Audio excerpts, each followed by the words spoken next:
Bonjour à toutes, bonjour à tous, bienvenue à vous. Comme je l'ai déjà dit, nous sommes des êtres multidimensionnels et cela implique que les réponses que nous faisons au monde sont fonction de l'état auquel nous nous référons en nous-mêmes. Soit donc, nous nous retrouvons et faisons appel à notre état d'être originel et nous sommes alors en parfait accord, alignés avec la projection que nous avions initiée depuis l'unité avant notre venue dans la zone terrestre. Soit nous ne parvenons pas à retrouver d'emblée cette parfaite connexion ainsi que l'état qui est véritablement le nôtre, et nous devons alors nous contenter d'un état et d'une projection devenus majoritairement astraux, et donc altérés, confus et tragiquement duels. Soit enfin, nous nous en tenons principalement au plan terrestre, conditionné biologiquement et temporellement,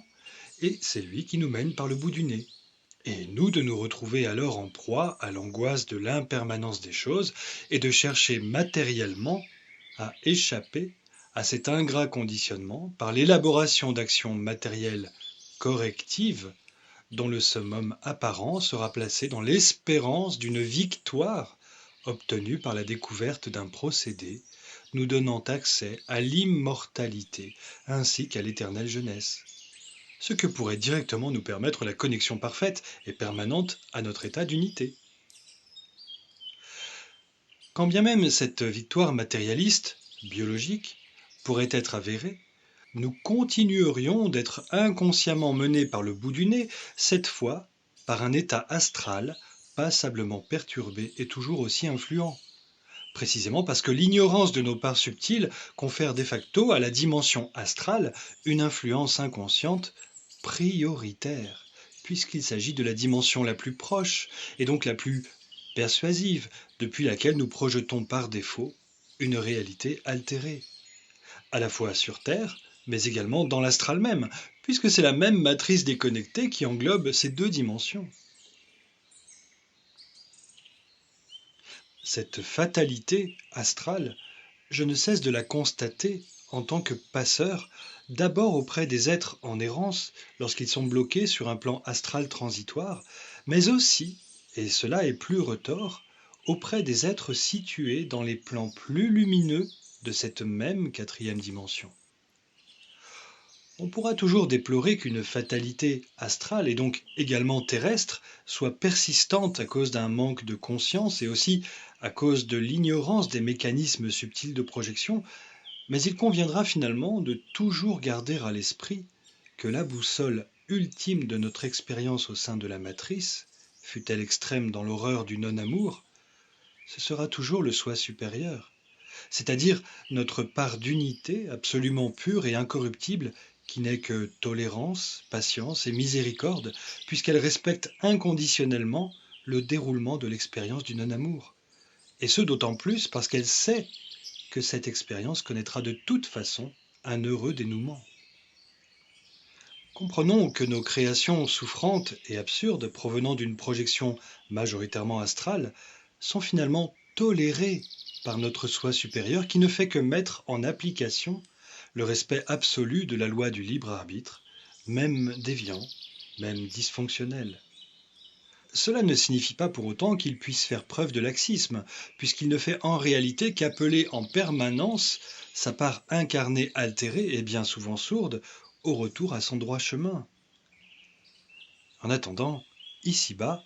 cette subtile gouverne du soi supérieur, l'ignorance s'empresse de la redéfinir comme pur hasard, par orgueil pour les matérialistes,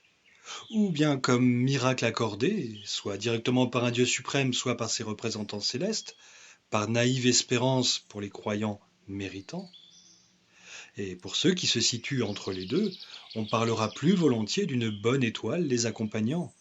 mais leur faisant parfois défaut, pour une raison bien mystérieuse. Au sein de la matrice, l'impression de séparation et de solitude, séparation avec notre véritable essence elle-même reliée à l'unité du tout, nous fait élaborer des stratégies par défaut, avec les seuls moyens boiteux de troisième et de quatrième dimension qui restent à notre disposition.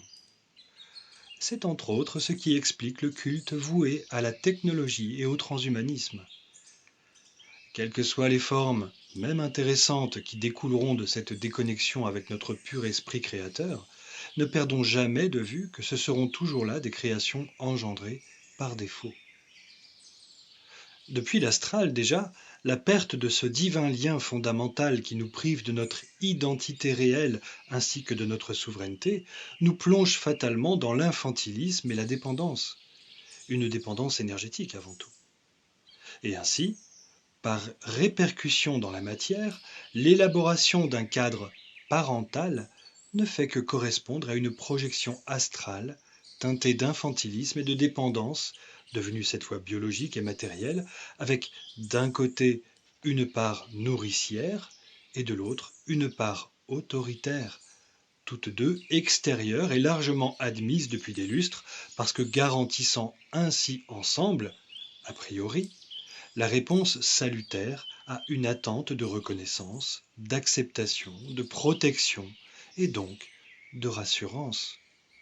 Pourvu que l'on réponde aux attentes d'un cadre établi, nous maintenant en toute logique dans le reflet de l'infantilisme et des limitations que l'on projetait donc depuis son propre théâtre intérieur, malheureusement déconnecté de sa propre réalité divine. Selon une sensibilité accordée majoritairement à l'astral cette fois, l'élaboration d'un cadre toujours parental correspondra, elle, à une projection tout aussi perturbée de quatrième dimension, exprimant, elle, le besoin de se référer à un père extérieur idéalisé. Et alors, de deux parents terrestres, nous passons à un seul, céleste, qui se charge alors non seulement de pourvoir aux besoins vitaux, mais qui récompensera ou sanctionnera également en fonction de l'obéissance que nous lui témoignerons. Tout cela en fonction des attentes tout aussi conditionnelles que celles projetées sur Terre. Et justement, pour que, sur la Terre, cette création parentale idéale invisible puisse également s'exprimer et ainsi conserver une autorité dans la troisième dimension, du moins auprès de toutes celles et ceux à qui le matérialisme ne peut suffire et qu'un besoin de spiritualité appelle incontestablement, il sera nécessaire d'employer des relais terrestres qui garantiront ainsi la crédibilité ainsi que la perdurance de cette divine autorité extérieure. Et c'est ainsi que seront établies les religions et leurs représentants,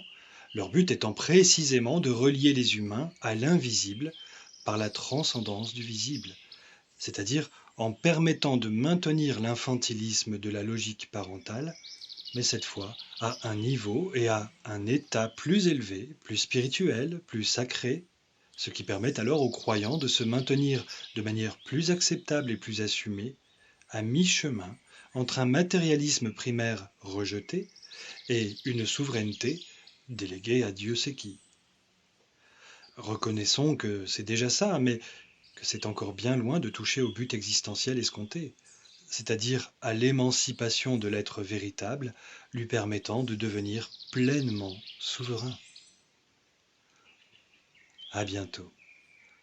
Prenez soin de votre véritable connexion.